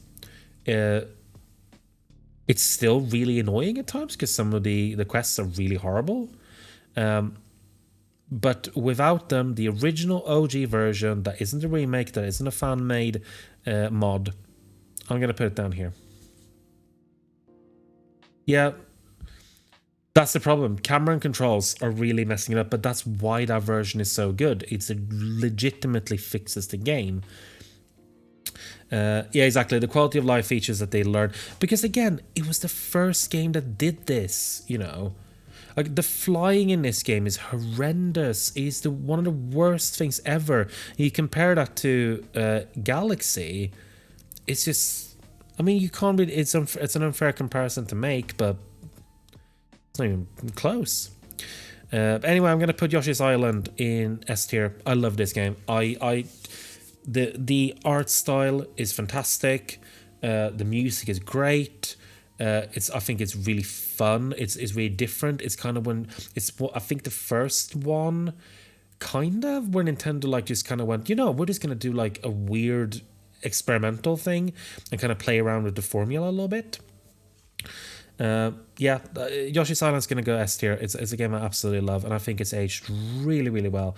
The controls are immaculate enough, fantastic. Also up in S tier, here we go, Odyssey. Some people I know aren't a hugest fan of Odyssey. I think as a Mario experience, it is unparalleled. I think the movement alone is incredible. Like, it's just running around in this game is more fun than doing almost anything else in any other game. And I love the art styles. The music is incredible. I don't know, Odyssey. I think Odyssey is a masterpiece. It's gonna go right at the frontier. I absolutely adore this game. Also up in S tier, give it up for Galaxy. which was, I think, if I was gonna pick my favorite Mario game, it is between these two. Galaxy did a lot of stuff that I wish Mario would do again. Mario goes really melancholy in this game, and I love it. The music and the vibe, Rosalina. Oh God, I love Galaxy so much. Which is why it's so weird that I haven't played 2. But like I think the Super Sweet Boy said, it's basically just the same. But it has Yoshi in it now. But Galaxy on its own, perfect little game. Super Mario Land 2, I'm gonna say I actually liked it more than Super Mario Land. It's gonna go here, right in the middle. Perfectly fine little platform game. And then these two at the end, they're games I haven't played yet. Well, I'm sure I would like these games a lot if I played them. But for now, this is gonna be my list. I think I'm pretty pleased with this. I don't think there's anything here that maybe 3D World being up in the S tier. I could maybe argue moving it down to A here, but I don't know. I really liked it. It's really well designed. I have played the Wario Land games. I've played the first one. I want to say the third one, and then the fourth one. I don't think I played the second one. But those are really good too. Gas 2 doesn't have a sense of melancholy, and it's much more straightforward and linear. That is kind of what I've heard. It doesn't have the hub area. It just kind of feels like all the ideas they couldn't fit in to Galaxy 1, but in another game. And I don't know, for that reason, it just never really super appealed to me. Like, I feel like if I wanted to play Galaxy again, I'd just play Galaxy again. At some point, I probably will get to it, but I don't know. I don't like it when Mario repeats too much, and that's why the new games have all kind of gone in the bottom here. They all kind of just played very safe.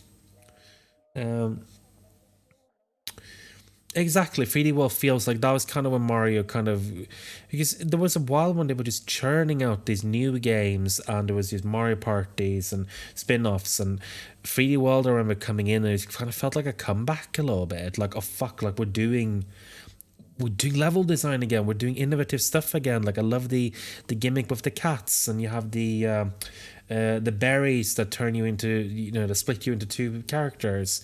I love the co-op stuff. It has such a cool vibe to it. Like, it's more slight than some of the other 3D games, but just from a game design perspective and just from like a pure mechanical perspective, it just feels so playful and joyful. I can't help but not put it up here. I really enjoyed it. And honestly, the other 3, I'm not touching them. They are in S tier. They are the cream of the crop of what they are. And also, I love all the games in A tier as well. They're very good. They're just like tiny little step below. I haven't played Bowser's Fury, but I've heard that too. Like, it seems like I saw you play it a while ago, I think. And it seems, again, like they're kind of they're taking a chance with what's kind of like a side game. And sometimes that pays off really well, because like a lot of stuff from these side games end up being incorporated into the main game. So I'm pretty pleased with this. I'm happy. I'm happy with this list. I don't know if anyone has any huge reservations. But those are the 4 lists that I had planned. I don't know if there are anything that you would like me to look into while I'm here. There was one list that Marvellia suggested, but I don't know. I was worried that it might be too niche. But she was asking if I wanted to do a tier list of Night in the Woods characters. And the problem with that is that there are so many Night in the Woods characters. I feel like it would take a long time. And most of them I would just go like, oh yeah, I love this character. I love this guy. I love this guy. I love this girl. I love this girl. Like, I'll just be saying like, oh yeah, these are all great. So like, I was thinking about it, but I just felt like, I don't know if it's gonna be as interesting, because I'm not gonna do something weird and just be like put like Angus in B tier or something. Like, I'd die for all of them, So Oh my god, Columbo character tier list. Ooh. You know what? Doing a Columbo tier list isn't actually a super bad idea. But maybe I need to have a guest on to do that. I have spoken to a good friend of mine about doing some streams together next year. And they are particularly, there's something of a Columbo aficionado. Yeah, I'm talking about Pidge. I can say this now. This isn't going to mean something to all of you, but if you know who Pidge is, I have spoken to Pidge about doing a collab stream in the year, and they have agreed we're going to be working at the time. So we've even decided what game we're going to do. So that's going to happen at some point, and I'm super looking forward to that. But maybe I can also convince them to do a Columbo tier list. I'll see if there is one. Let's have a look just to see. I'm gonna have to make one. Yeah, we do have a character list. Season 1 episode. Oh yes, we got the episodes once. Columbo all episodes. Oh my god.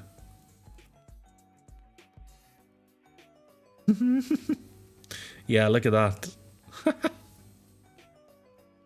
Yeah, this might be. Yeah, I might speak to Pidge about this. If you don't know who Pidge is, you're gonna find out who they are shortly. They're gonna be on the stream in not very long. That's actually something I kind of like now that we've sort of reached the end of the. I think we're kind of reaching the end of the stream, unless anyone has any. Season tier list would definitely be doable. Although it's hard because like every season has got really good episodes and some really bad ones, and they kind of stopped doing seasons after the 80s, where they would just do like a random episode here and there, like 2 or 3 a year. But one of the things that I do want to really do in the new year is do many more collaboration streams, and there are people I've talked to. Some have even said yes. Either I'm gonna be hosting on their streams, or they're gonna be on mine, or we're gonna do it on both channels. Because I really want to do more stuff with other people.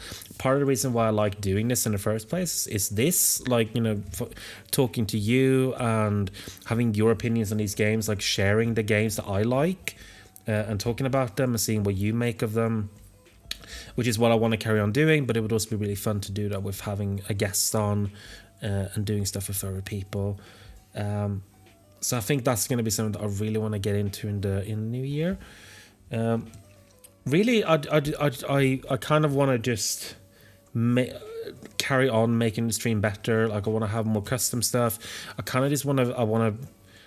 I'm looking at a lot of people who I watch and just like taking inspiration and trying to make this better and trying to make sure that people enjoy what I'm doing here. The fact that you're all watching, it means a lot to me. God, my nose is red today. I'm just noticing. I'm just looking at myself. It's so cold. But yeah, that's basically. God, I look like a clown. Fucking hell. Right. So I'm not gonna do the Columbus Street tier list now. That might be something I save. I guess I'm gonna see if do we have like a list of 20.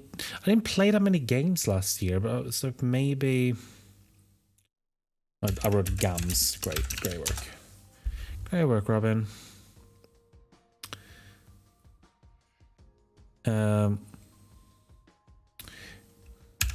Games. Why can I not spell? Well, it could be because there's a interface that is covering it up. Okay. Do you love video games? I love video games. Video hams. They're really good.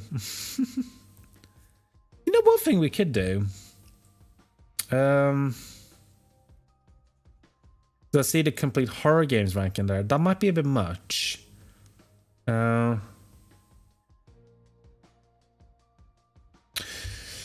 we could do stream reading games. See, if I'd thought of that, I could have made that template. Well, you know what we can do? If I take you to, I'll take you to this for the time being, just so I can switch over. We don't need to do it as a tier list, but I can go through the games we streamed. I just gotta find my channel.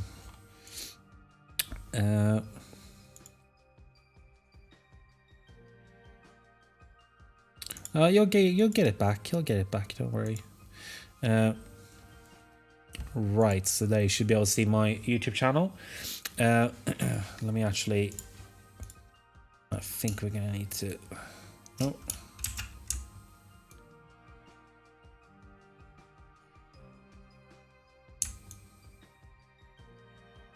There we go, something like that. So this year, where did we start this year off? We started the year off with Backbone. I took a little break after Tangle Tower. I think we did a couple of streams that I didn't end up archiving, but we started off with Backbone, which is a very interesting. I personally like it a lot, but it definitely has its flaws. But it's a furry point-and-click game with some really good characters. It's very dark. It gets very into the weeds. But I think the people ended up enjoying these games. Look at me there with the Mario figurine, the big one, the big boy. Cute foxes in games tier list. That's not a bad idea actually. There are a lot of good ones. We're kind of in the year of the fox. We had Tunic. There were a bunch of other fox games. Tunic was the best one though. Knights and Bikes. I think everyone really enjoyed Knights and Bikes. Certainly I did. That's a game that I think like now, if I was going to do that, obviously we've already done it, so I'm not going to play it again. But if I were going to play a game like this, I would try to rope in someone to play it with me. But I think everyone seemed to enjoy that playthrough. I didn't actually finish Hollow Knight. We're kind of got at least a third left of that game. Maybe I'll pick that up if people are interested. But that was sort of like an interim game. We'd play it. I kind of was getting back into the swing of things, and I wanted to play something that wasn't going to be very story heavy, but going to be very focused on gameplay, which I hadn't really done much of. So that was why we kind of played Hollow Knight. Then we did Gone Home for Pride Month. We did 2 Pride Month streams. The first one was Gone Home, which again I think people enjoyed. It was fun for me to go back and play it again.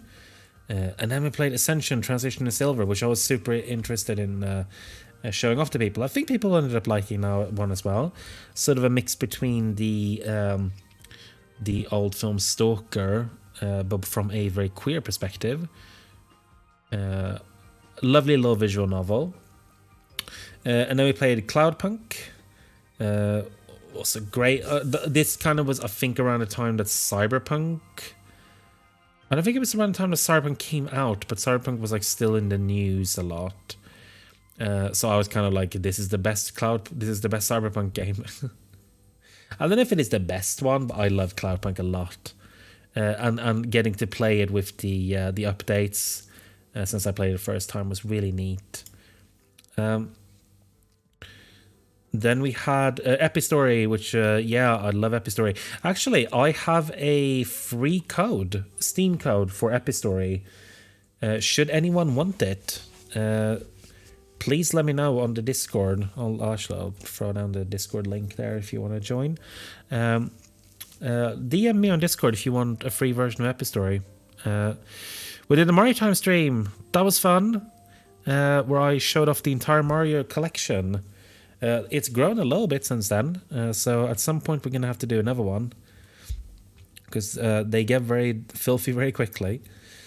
Then we did another one-off stream. We played If on a Winter's Night 4 Travelers for Halloween, I believe. That was one of the Halloween ones. Epistory also has a fox. There was a lot of Fox games this year. God, so good. I love video games. If I'm This Night, a game that I really liked up until the very bad ending, but otherwise I really, really enjoyed it. I think it was a hit. And then for the rest of Halloween, we played first Observation, brilliant, creepy, suspenseful sci-fi horror, followed by a more spooky kind of campfire horror in Oxenfree. Which I think everyone really liked. I think this was where I introduced my little VTuber as well.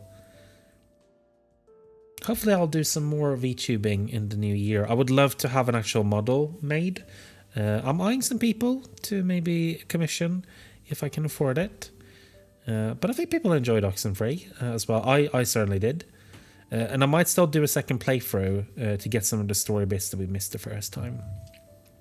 Then we ended out the year with the Night in the Woods stream. We did 8 whole streams of it, including the prequel games. And I feel like that was a big hit. I think everyone loves that game. And it was really fun to replay it for the first time since it came out. And it was just lovely to share it with you because I knew there was some moments in Night in the Woods that I just knew that people were going to love. It's like, this is the thing that I love doing with the streaming is to like, I'll know like a specific part of a game will appeal to like someone who's like a regular. So I'll be like, oh, well, that person is going to love when this happens. And I sometimes like try to make sure that like that person is going to be watching that particular stream. Night in the Woods is full of those things. And I think like, I don't think that chat has lost your collective minds as much as when Rabies was introduced. Which is one of those things that I carried with me for yonks. So like at some point I'm going to show you Rabies. And you're going to love him. And you did. And it was so nice. But those were the games. Those were the games that we played on the stream this year. Well, God, actually, more than I remember. But it's going to be more this year because I did take a big break as well. And hopefully it'll be more regular this year. But I'm so glad, God, that we played a lot of great games. And I still have so many left to show you as well. So I'm going to quickly switch over again because I'm going to do a quick... I'm going to quickly just take you over and do a very quick rundown of my favorite games of the year, which you can see here. So if you want to follow me on Backlogged, you can do so. Here is one of the lists I made for my favorite game of 2022 that I played this year. So some of the games that I haven't played yet that I think I would really enjoy, that I just haven't got to. These were the ones that I was the biggest fan of. Now, Tunic for me I think is an absolute masterpiece. It is a phenomenal game in every single way. It is a beautiful game. It is a smart game that makes you feel smart for playing it. It is, the way that I called it is that it does for Zelda what Fez did for Mario, which is basically almost like, I don't even know how to describe it, but it's like taking a very, very fundamental game design formula and turning it on its head in a really cool way. Like there's so few games that have ever made me go, oh, as much as Tunic does. It's so clever. It's so well made. Citizen Sleeper was a fantastic narrative RPG, kind of similar to Disco Elysium. It definitely gave me vibes of Disco Elysium. Sci-fi heavy, so got some great art in it. The writing is phenomenal. It has some stories that genuinely broke my heart. Citizen Sleeper was a unbelievably great game. These two games, I would say, absolute top tier shit. Then we come now Stray. I thought Stray was so charming. The story was great. It made me cry. It looks beautiful. Speaking of which, hello. No, I don't like the stray cat more than you, Theo.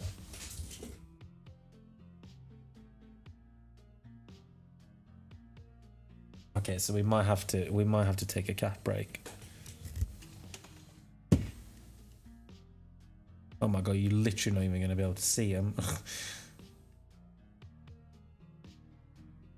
You can't even see him, it's too black. Oh. Maybe he'll come up here. Yeah, I really recommend Tunic. I think anyone would like Tunic. I think it's a game that would appeal to almost everyone. Stray I thought was lovely. It's just such a well realized world. I really want to play Stray on the stream as well, but I do want to give people a bit more time to actually play it. Stray on the Steam Deck in a nice hot bath is a wonderful experience. I can imagine. It's a really really good game. I don't know if I'll stream Stray this year. I don't know if I'll stream Stray this year. But I would like to play it on the stream at some point. But I want to give people a chance to actually play it themselves first. It's a beautiful, beautiful game. Dorfromantic. I played that on stream a couple of times, so I've done some chill streams. I think it's just a fantastic little puzzle game. Very chill, very relaxing. I don't know. This is one of those games there's no ton to say about. It does that thing really, really well. This is a game that I was so surprised about. I had not heard much about it, but Strange Horticulture is a really, really cool kind of visual novel, kind of management sim sort of game. Well, basically, you play someone who runs a florist, and all of your flowers are these like cool, kind of have like these weird mystical qualities. So people will come in and they will say, I have an affliction, or I have nightmares, or I am trying to find buried treasure. I need a plant that will help me. And you go through all of the stuff, and you have like your notebooks, and you have information about all the plants that you have, and you got to find one that will help them. And it has this really cool story about that goes into all these kind of interesting directions. I might play this game on the stream as well, because I think this is really good. It also has a black cat in it, and you pet the cat, and it's just like thing you can do in the game, and it's beautiful. Strange Horticulture was a game that came out of nowhere for me. I ended up adoring it, so I recommend that as well. We might see it on the stream this year. We already kind of talked about the excavation of Hobbs Barrow earlier, but I want to reiterate, it's a really good creeping dread kind of folk horror game. Really, really, I thought it was excellent work. Frog Detective 3, it's the ending of the Frog Detective trilogy. These games are definitely going to be on stream, so I'm not going to talk too much about them, but I'm going to play all 3 Frog Detective games on stream this year. So look forward to that. Power Wash Simulator came in very late in the year for me. I bought it just around Christmas. Had to put it on here because I've sunk 30 hours into this game. It is, again, there's not a lot to say about it. It is just a very satisfying experience. It's to calm yourself down, to just have something to do while you're listening to audiobooks or podcasts or music or something. Phenomenal. Pegling is basically what if Peggle was Slay the Spire, and I like both Peggle and Slay the Spire. It's a really fun puzzle adventure game. It's also a very good time waster, something to do while you do something else. And finally, a puzzle game called A Little to the Left, which is basically, if you know those videos on Instagram where it's like oddly satisfying, that's this game in game. That's the game. A Little to the Left is those videos in game form. They're about creating ordering stuff and organizing stuff and making stuff look neat, and it's beautiful and satisfying, and I really ended up liking it too. Possibly a stream candidate as well. Yeah, Frog Detective is very much this stream's jam, and I think you're also gonna love it. And I have a very specific plan for Frog Detective that I think you're also gonna really enjoy, but I don't want to spoil that surprise just yet. But these are my favorite 10 games of last year. Now I'm gonna say if you do follow me on Backlogged and you do have your own list, then please send it to me and I will follow you. I love reading people's reviews on here. But if you want to drop your list of the best games of last year, then fucking do it. I really want to say, because I didn't end up playing as many games as I wanted to last year, so I feel like I want to catch up a little bit. I could also just for funsies show you my lists from the last 2 years as well. So this was my 2021 list. Some absolute phenomenal games in here as well. Haven is another game that I thought about streaming. I think we're probably going to stream Adios as well. That's a one-off stream possibility. I don't know about Death's Door. It's a little bit too long maybe, but Inscription could happen. Sable possibly. Strangeland almost definitely, just going to be a little while. And then 2020, one of the best games I've ever played, Spiritfarer, in number 1 with a bullet. I would say if I had to make a top 10 games I've ever played, Spiritfarer would be on that list. I'll probably move this around a little bit. I'll probably put Deep Rock in number 2 now, but I did really like Iraqi. A lot of Iraqi was a very cute puzzle adventure game. Hades, obviously, fantastic. Deep Rock Galactic is also one of the best games I've ever played. It's playing now with people, with multiplayer. It's just perfect. Creeks was a really good puzzle game from Amanita Design, whom I love. Umurangi Generation is another game that I would really love to play on the stream. Beautiful Desolation was a really underrated adventure game, like an adventure role-playing game. Beautiful Desolation is a little bit like what if Disco Elysium happened in Fallout, kind of. The Procession to Calvary is a game that we are definitely going to play on the stream someday because it is just perfect. It's one of the funniest games that have ever been made. We're also going to play Welcome to Elk. It's one of the most heartbreaking games ever made. And Lair the Clockwork God is just a really cute kind of satire of point-and-click games and platform games. Maybe I'll also play that on the stream. In fact, maybe a lot of these games you'll see again someday. But I get the sense that we've gone on for about 2 hours. I think honestly we might call it there. I don't know if anyone is going to go live fairly soon. That I could. So not a lot of people that I'm following that are live right now. So I kind of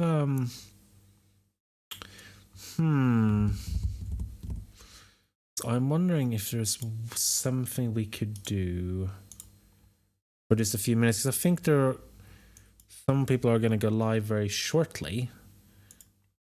Rock and Stone. Maybe I'll do some Deep Rock on the stream. That'd be kind of fun. It's a great game. And it's kind of a fun game to have on when you're just kind of chatting with people. The guys to race on GDQ. If you can't find anyone to raid into. Oh yeah, no, that's actually not a bad idea. Maybe we should raid into Games Done Quick. Let me switch over to this so I can actually see. That's actually a really good idea. Let's do that. So I'm gonna. So you probably know what Games Done Quick is, and it seems like kind of fitting to send a raid if they're doing a Mario thing. So. And you don't have to say, hey, I don't even think they acknowledge raids. But thank you also so much for watching. It was way more people watching this than I expected that you were going to, which is amazing. I will not be back for the rest of this week because this was the only night that I was able to stream. But we're going to be back next week with a brand new playthrough. I'll probably do a poll on the Discord for which game we're going to be playing. Thank you all so much for watching, and thank you also so much for coming back. And I hope that we're going to see a lot of you in this year as well. But yeah, until then, thank you all so much. Have a lovely rest of your evening and rest of your weeks, and I'll see you next week with a brand new game. But until then, bye bye.